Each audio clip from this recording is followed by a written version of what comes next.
31 de janeiro de 2013.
Um novo dia, um belo dia. Graças a Deus, graças ao bem.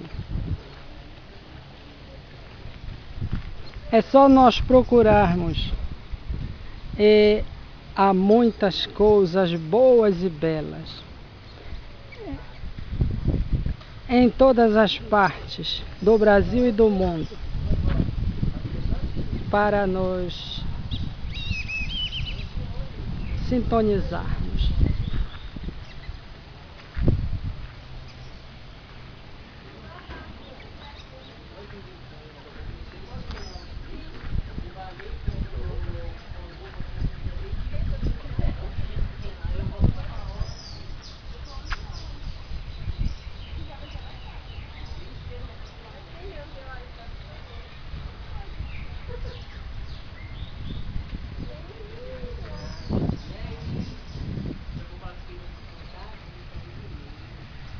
São 9h40 na capital belenense.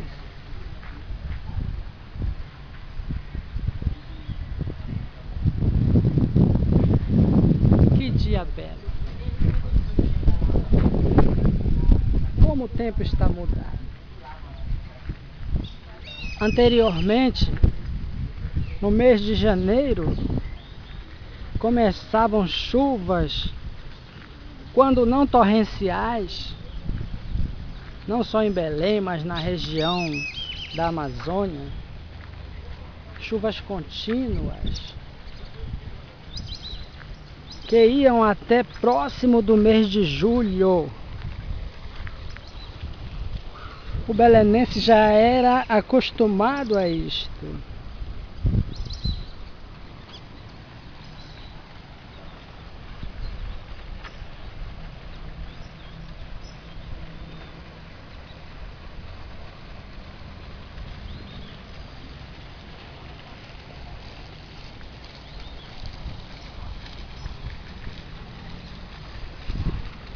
No mês de julho até dezembro do fim do ano, era um verãozão, muito sol. E os naturais da região, não só do Pará, como da região amazônica. Com licença, eu vou colocar aqui o tripé da máquina.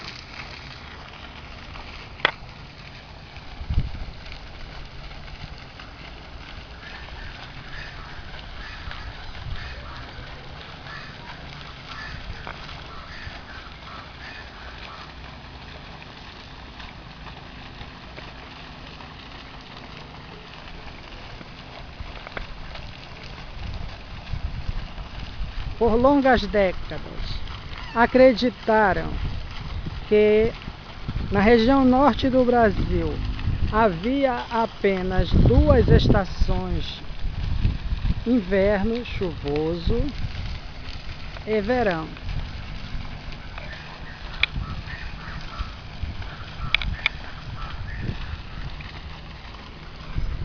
Hoje, os professores de geografia e professores em geral dos cursos, né? Eles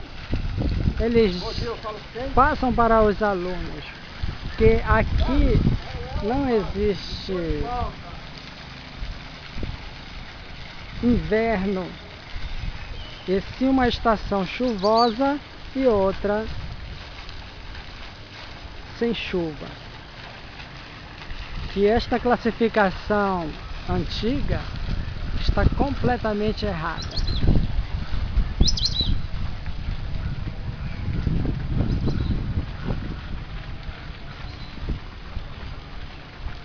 Sem discutir o mérito da questão,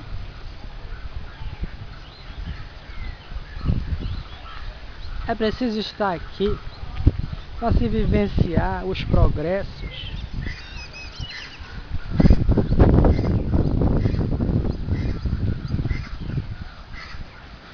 para saber-se que o Pará, Belém, assim como Manaus, Acre, Amapá e as Guianas estão situadas, encontram-se situadas, desculpem, nos mesmos locais, nos mesmos lugares, no norte da América do Sul.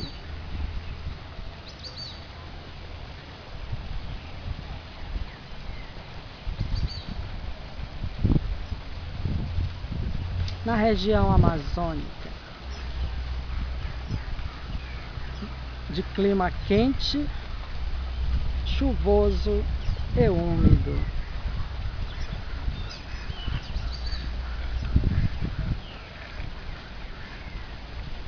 Estes são aningas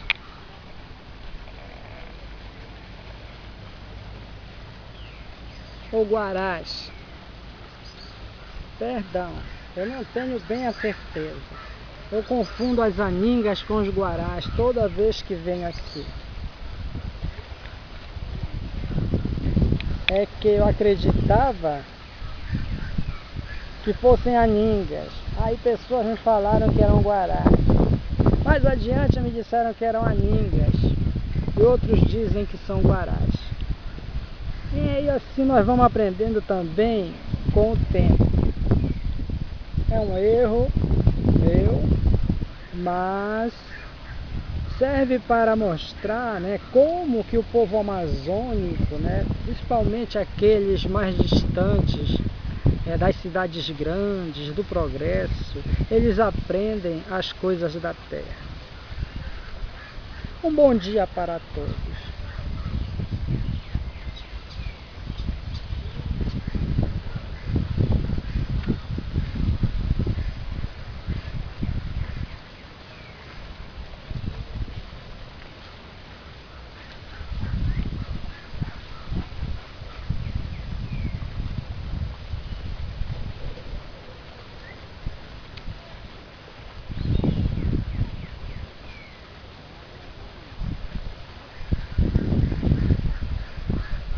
A sombra dos açaizeiros.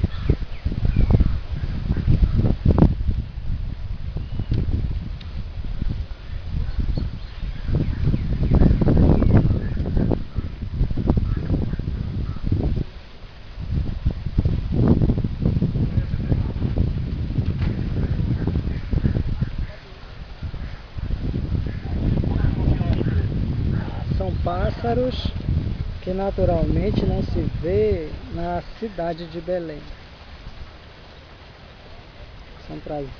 Foram trazidos para cá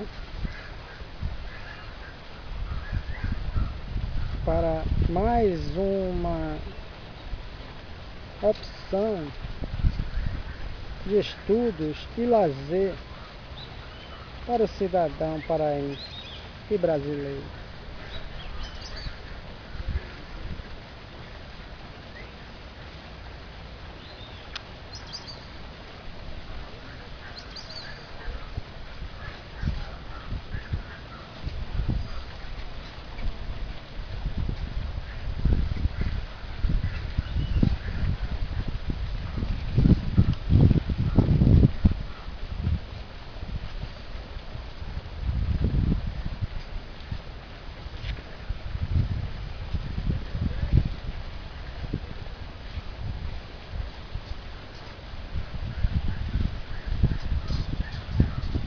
Coletânea de Preces Espíritas, capítulo 28º. Preâmbulo.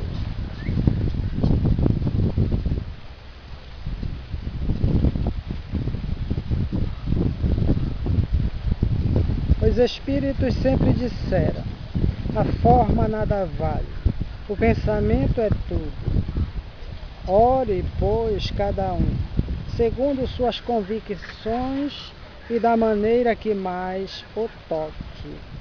Um bom pensamento vale mais do que grande número de palavras com as quais o coração em nada tome parte. Os Espíritos jamais prescreveram, qualquer fórmula absoluta de preces. Quando dão algumas, é apenas para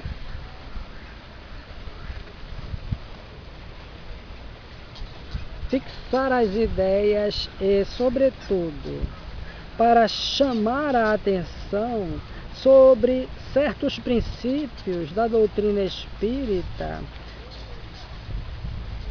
Fazem-no também com o fim de auxiliar os que sentem embaraço para externar suas ideias, pois algumas pessoas não acreditariam ter orado realmente, desde que não formulassem seus pensamentos. A coletânea de preces contida neste capítulo é uma seleção feita entre as que foram ditadas pelos Espíritos em várias circunstâncias. Eles, sem dúvida, poderiam ter ditado outras em termos diversos, apropriadas a certas ideias ou a casos especiais. Mas pouco importa a forma, seu pensamento fundamental é o mesmo. O objetivo da prece consiste em elevar nossa alma a Deus.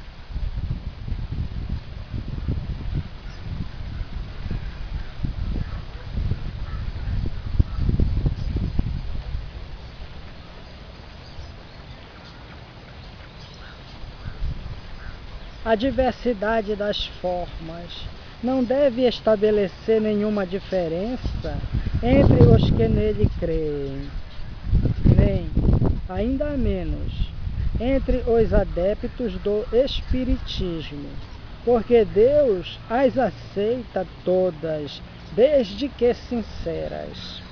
Não se deve, pois, considerar esta coletânea como um formulário absoluto, mas apenas uma variedade entre as instruções que os Espíritos ministram. É uma aplicação dos princípios da moral evangélica desenvolvidos neste livro, um complemento aos ditados deles, relativos aos deveres para com Deus e o próximo. Complemento em que são lembrados todos os princípios da doutrina. O Espiritismo reconhece como boas as preces de todos os cultos, quando ditas de coração e não de lábios. Não impõe nem reprova nenhuma, Deus, segundo ele, é grande demais para repelir a voz que lhe implora ou lhe entoa louvores, porque o faz de um modo e não de outro.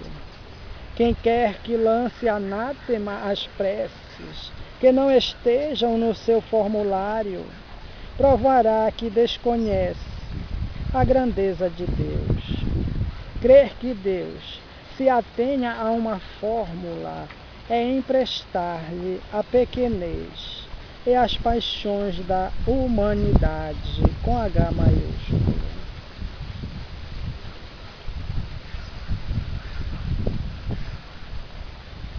Uma condição essencial da prece, segundo São Paulo, capítulo 27, item 16, é que seja inteligível, a fim de que nos possa falar ao Espírito. Para isso, não basta que seja dita numa língua que aquele que ora compreenda. Há preces em língua vulgar que não dizem ao pensamento muito mais do que se fossem proferidas em língua estrangeira, e que, por isso mesmo, não chegam ao coração.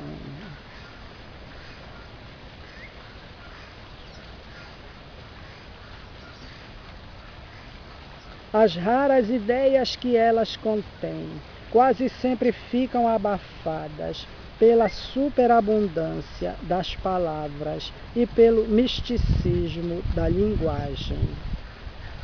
A principal qualidade da prece é ser clara, simples e concisa, sem fraseologia inútil, nem luxo de epítetos, que são apenas enfeites de lantejoulas.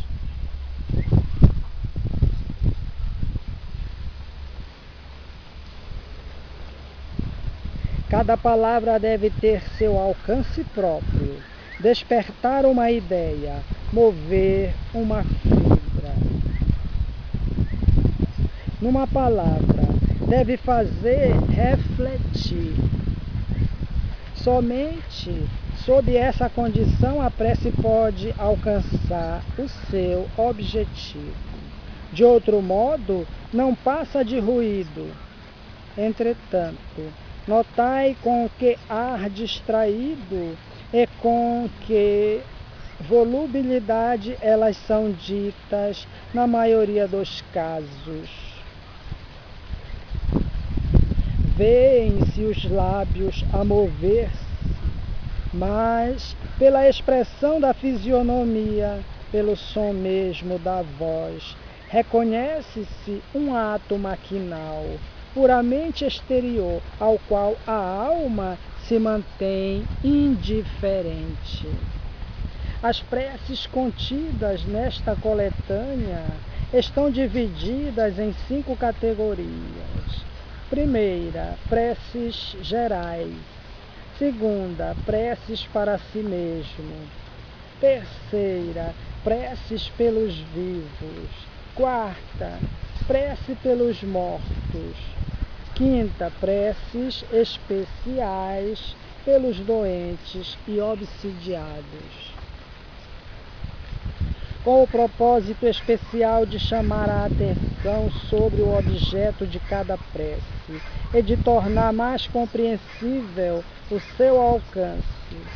Todas vêm precedidas de uma instrução preliminar, de uma espécie de exposição de motivos, sob o título de prefácio.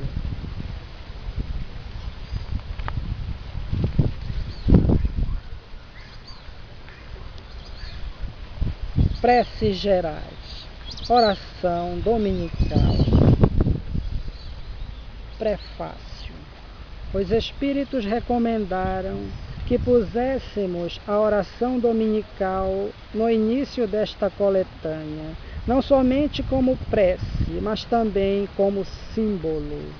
de todas as preces é a que eles colocam em primeiro lugar, seja porque procede do próprio Jesus, entre parênteses, São Mateus capítulo 6, versículo 9 a 13.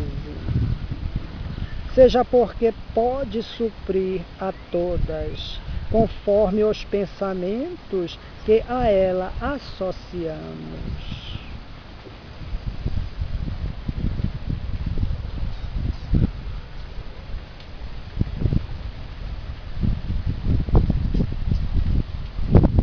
É o mais perfeito modelo de concisão, verdadeira obra-prima de sublimidade na simplicidade. Com efeito, sob a forma mais singela, ela resume todos os deveres do homem para com Deus, para consigo mesmo e para com o próximo.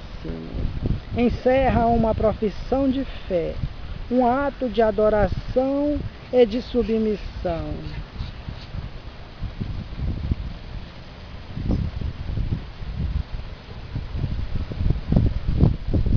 O pedido das coisas necessárias à vida é o princípio da caridade.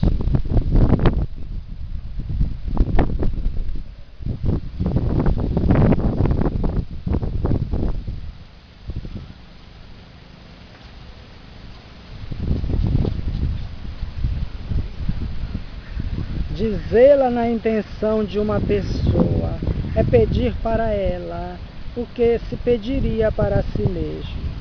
Contudo, em virtude mesmo da sua brevidade, o sentido profundo que encerram as poucas palavras de que ela se compõe escapa à maioria das pessoas. Por isso, geralmente é dita sem que os pensamentos se detenham sobre as aplicações de cada uma de suas partes. Dizem-na como uma fórmula cuja eficácia é proporcional ao número de vezes que seja repetida. Ora, quase sempre, esse é um dos números cabalísticos, 3, 7 ou 9, tomados à antiga crença supersticiosa da virtude dos números e de uso nas operações da magia.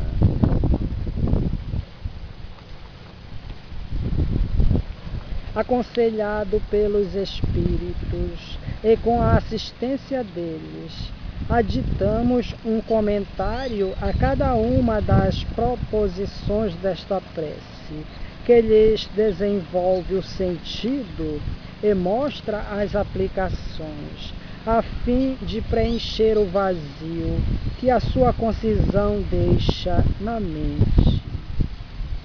Conforme as circunstâncias e o tempo disponível, é possível dizer se a oração dominical na sua forma simples ou na desenvolvida.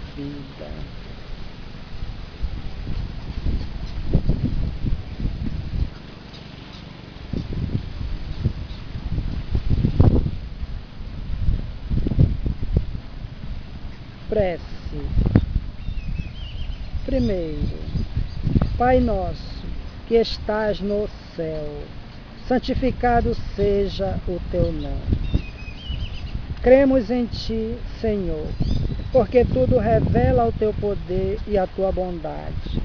A harmonia do universo dá testemunho de uma sabedoria, de uma prudência e de uma previdência que ultrapassam todas as faculdades humanas. O nome de um ser soberanamente grande e sábio se acha inscrito em todas as obras da criação, desde o raminho de erva minúscula e o pequenino inseto, até os astros que se movem no espaço. Por toda parte, deparamos com a prova de paternal solicitude. Cego, portanto, é aquele que não te reconhece nas tuas obras. Orgulhoso aquele que não te glorifica, e ingrato aquele que não te rende graças.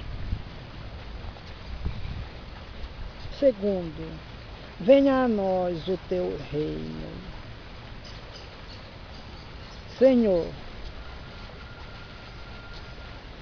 deste aos homens leis plenas de sabedoria e que lhes dariam a felicidade, se eles as observassem. Com essas leis, fariam reinar entre si a paz e a justiça e se ajudariam mutuamente, em vez de se maltratarem como o fazem. O forte sustentaria o fraco, em vez de o esmagar. Evitariam os males que geram os abusos e os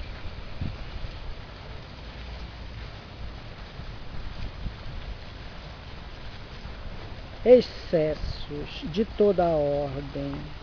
Todas as misérias deste mundo provêm da violação de tuas leis, pois não há uma só infração delas que não acarrete consequências fatais.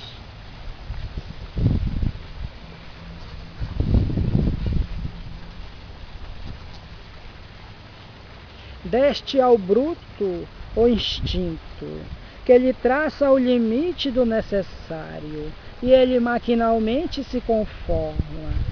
Mas ao homem, além desse instinto, deste a inteligência e a razão. Também lhe deste a liberdade de observar ou infringir aquelas das tuas leis que pessoalmente lhe dizem respeito, isto é, a liberdade de escolher entre o bem e o mal, a fim de que tenha o mérito e a responsabilidade das suas ações. Ninguém pode pretextar ignorância das tuas leis, pois, com a tua providência paternal, quiseste que elas se gravassem na consciência de cada um, sem distinção de cultos nem de nações. Aqueles que as violam é porque te menosprezam.